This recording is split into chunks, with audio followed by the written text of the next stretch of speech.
మునుపటి భాగంలో ఈ మాంత్రికుడు గ్రామ ప్రజలందరి ఊళ్ళ మధ్యలో నుంచుని పెట్టి ఆ ఊళ్ళో జరుగుతున్న ఆ భయంకరమైన సంఘటనలన్నింటినీ నేరుగా వివరించాడు. అంతేకాదు ఆ మాంత్రికుడు చెప్పిన విధంగానే ఆ ఊరు చుట్టూ తన మంత్రశక్తితో ఒక భయంకరమైన మంత్రజలాన్ని ఊరు అంతా రక్షణగా జల్లాడు. అంతేకాదు మాంత్రికుడు చెప్పిన విధంగానే ఆ గ్రామ ప్రజలు అందరూ రాత్రి సరిగ్గా 1 గంట సమయానికి తమ ఇంటి ముందున ఒక దీపాన్ని వెలిగించి ఆ దీపం ఎదుట తన రక్తపు బొట్టులను వేసి తిరిగి తమ ఇళ్లలోకి వెళ్లిపోయారు. ఈ యొక్క మాంత్రుడు మాత్రం ఊరి నడి మధ్యలో భయంకరమైన మంత్రముక్కును వేసుకొని కపాలాలు పట్టుకొని భయంకరమైన మంత్రాలు చదువుతూ ఏదో ప్రేతాత్మ పూజ చేస్తూ ఉన్నాడు. ఇదిలా ఉండగా సరిగ్గా రాత్రి 1 గంట సమయం అయ్యేసరికి ఊరు చివరిన ఉన్న ఆ భయంకరమైన మర్రి చెట్టు నుంచి ఆ యొక్క పిశాచి నడుచుకుంటూ వస్తూ ఉంది. ఈ నడి మధ్యలో ఉన్న ఈ మాంత్రుడు వద్దకు వచ్చేసరికి ఈ యొక్క మాంత్రికుడు ఆ పిశాచి వైపు చూసి ఇలా అంటూ ఉన్నాడు, పిశాచి, చెప్పాను కదా నేను ఖచ్చితంగా బంధించి తిరుగుతానని చెప్పి. ఇప్పుడు చూడు, నువ్వంతటి నువ్వే వచ్చి నాకు బందీగా మారిపోయేలా ఉన్నావు. ఈ మాంత్రికుడి శక్తి ముందు నీ ప్రేతాత్మశక్తి అస్సలు పని చెయ్యదు అని ఈ మాంత్రుడు గట్టిగా నవ్వుతూ ఉన్నాడు. ఆ మాటలు విన్న ఆ పిశాచి మాంత్రికుడితో గిలుతూ ఉంది. అరే ఒరే పిల్ల మాంత్రికుడా, నా శక్తి తెలియక నాకు మాట్లాడుతూ ఉన్నాను. నేను వచ్చింది నీకు బందీగా ఉండడానికి కాదు. కొన్ని సంవత్సరాల నుంచి నా బిడ్డను వెతుక్కుంటూ ఈ గ్రామం మొత్తం జల్లెడ పడుతూ ఉన్నాను. నా బిడ్డ దొరికిన మరుక్షణమే ఇక్కడి నుంచి ఈ ఊరు విడిచి వెళ్ళిపోతాను. అంతవరకు ఈ మారణకాండాన్ని ఆపే ప్రసక్తి లేదు. నా బిడ్డ నాకు దొరికితే చాలు అని ఆ పిశాచి నేరుగా ఈ మాంత్రికుడితో చెప్పింది. ఆ మాటలు విన్న ఈ మాంత్రికుడు, అని నువ్వు మరణించి చాలా సంవత్సరాలు ఉంటుంది కదా, అన్యాయంగా బ్రతుకు ఉన్న పిల్లని నీతో తీసుకుని వెళ్ళి చంపడం అన్యాయం, అధర్మం. నువ్వు ఏం మాట్లాడుతున్నావో నీకు అర్థమవుతుందా? నువ్వు ఇప్పుడు ఒక భయంకరమైన ప్రేతాత్మ రూపంలో ఉన్నావు. ఇప్పుడు నీ బిడ్డని కలుసుకోవడం, ఆ బిడ్డతో నువ్వు ఉండాలనుకోవడం కూడా నేరం అని ఈ మాంత్రికుడు ఆ పిశాచితో చెప్పాడు. ఆ మాటలు విన్న ఆ యొక్క ప్రేతాత్మ, ఒరే మాంత్రికుడా, ఇప్పుడు నేను నీతో నీతిని తెప్పించుకోవడానికి రావలేదు. ఇప్పుడే నీ కళ్ళ ముందే గ్రామంలోనికి ప్రవేశించి నా బిడ్డను వెతకడానికి ప్రయత్నిస్తాను. ఎలా ఆపుతావో ఆపు చూడు అని చెప్పి ఈ యొక్క పిశాచి నడుచుకుంటూ నేరుగా గ్రామంలోనికి వెళ్ళబోతూ ఉంది. ఇంతలో ఈ మాంత్రికుడు చెల్లిన ఆ మహిమగల మంత్రజాలం వల్ల ఊరి చుట్టూ అగ్నిజ్వాలలు ఒక్కసారిగా ప్రత్యక్షమయ్యాయి. ఈ ప్రేతాత్మ మాత్రం ఆ అగ్నిజ్వాలను దాటలేకపోతూ ఉంది. అది అంతా చూస్తూ ఈ యొక్క మంత్రగాడు గట్టిగా నవ్వుతూ అంటూ ఉన్నాడు, వసే పిశాచి, నువ్వు నాకంతా శక్తివంతురాలు అన్నావు, నా శక్తిని అధిగమిస్తానన్నావు. ఇప్పుడు చూడు, నేను వేసిన ఆ మంత్రజలం యొక్క శక్తిని దాటలేకపోతున్నావు.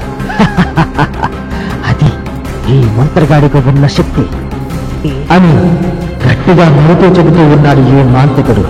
ఆ మాటలు విన్న ఆ యొక్క ప్రేతాత్మ గట్టిగా అరుస్తూ ఇలా అంటూ ఉంది, ఒరే మాంత్రికుడా, నీ ఎత్తుకు పై ఎత్తు వేసే శక్తులు నా దగ్గర కూడా ఉన్నాయి. ఇప్పుడే నా శక్తిని ప్రదర్శింపజేస్తాను చూడు. ఓం క్రీం శక్తి రూప్ ప్రొడక్షన్, ఓం క్రీం మాయా సంకుటి, ఓం క్రీం రక్త సంకుటి, రక్తపాత ప్రదర్శని అని మంత్రాలు చదవగా ఒక్కసారిగా భూమిలోంచి 2 రక్తపు కొండలు ప్రత్యక్షమయ్యాయి. ఆ రక్తపు కొండలు చూడడానికి విచిత్రంగా ఉన్నాయి. వాటికి కాళ్ళు కూడా ఉన్నాయి.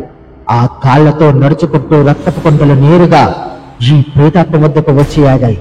ఆ కొండలోంచి ఒక స్వరం వినిపిస్తూ ఉంది, అరే మంత్రగత్తెకు వందనాలు మాత, చెప్పండి ఏం సహాయం చేసి పెట్టాలి?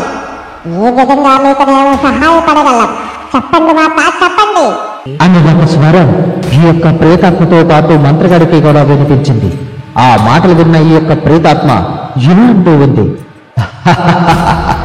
స్వాగతం మంత్రకుండల్లారా, స్వాగతం కుండల్లారా.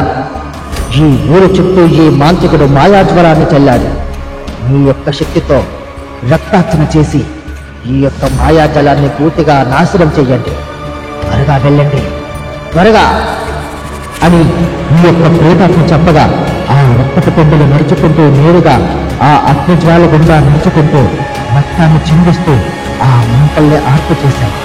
అది అంతా చూసి ఈ యొక్క ప్రేతాత్మ మంత్రగాడితో ఇలా అంటూ ఉంది, ఒరే మంత్రగాడా, చూసావా నా శక్తి?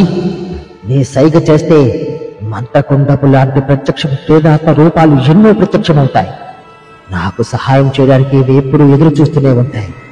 ఎక్కడైనా నా శక్తిని తెలుసుకొని ఈ ఊరు విడిచి తోక ముడుచుకుని వెళ్ళిపో, లేకపోతే నీకు మరణం సరళమవుతుంది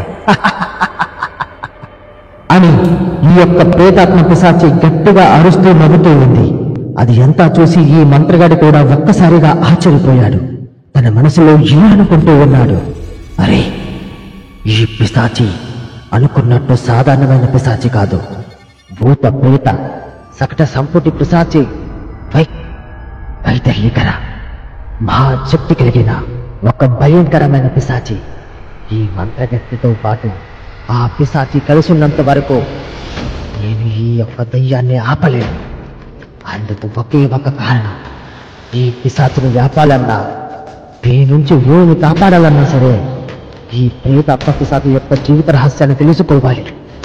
దాన్ని ఎలాగైనా ప్రయత్నించి తీరాలి. ఎలా ఎలా అని ఆ మంత్రగాడు తనలో తాను మాట్లాడుకుంటూ ఉన్నాడు. ఈ యొక్క ప్రేతాత్మ మాత్రం నడుచుకుంటూ ఊళ్ళోనికి వెళ్తూ ఉంది. ప్రేతాత్మ ఊళ్ళో ఉన్న తలుపులను కొడుతూ గట్టిగా అరుస్తూ ఉంది, నా బిడ్డ ఎక్కడ, నా బిడ్డ ఎక్కడ, నా బిడ్డ ఎక్కడ ఉన్నాడు చెప్పండి, నా బిడ్డ ఎక్కడ ఉన్నాడు అని గట్టిగా అరుస్తూ ఉంది. ఆ మాట ఎదురున్న ఈ మంత్రగాడు నడుచుకుంటూ నేరుగా ఆ పిశాచి వద్దకు వచ్చి ఆ యొక్క పిశాచితో గిల్లుంటూ ఉన్నాడు. మాయా పిశాచి, ఒక్కసారి నేను చెప్పేది విను. నీకు నేను సహాయం చేయగలుగుతాను. నీ బిడ్డ ఎక్కడ ఉన్నాడో నేను కనిపెట్టి తీరగలుగుతాను. కానీ అసలు నీ జీవిత రహస్యం ఏంటో నాకు పూర్తిగా తెలియజేయు. తరువాత ఖచ్చితంగా నా శక్తిని ఉపయోగించి నీ బిడ్డ ఎక్కడ ఉన్నాడో ఖచ్చితంగా కనిపెట్టి తీరుతాను. దయచేసి నన్ను నన్ను అమాయకులైన ఈ ప్రజలను చంపితే నీ బిడ్డ ఎక్కడ ఉన్నాడో కనిపిస్తాడా? ఒక్కసారి నేను చెప్పేది విను. ఖచ్చితంగా నేను నీకు సహాయం చేయగలుగుతాను. నీ బిడ్డ ఎక్కడ ఉన్నాడో నేను కనిపెట్టి తీరగలుగుతాను. నా శక్తిని మొత్తాన్ని దారిపోసి నీకు సహాయం చేస్తాను అని ఆ మంత్రగాడు ఆ ప్రేతాత్మతో చెబుతూ ఉన్నాడు.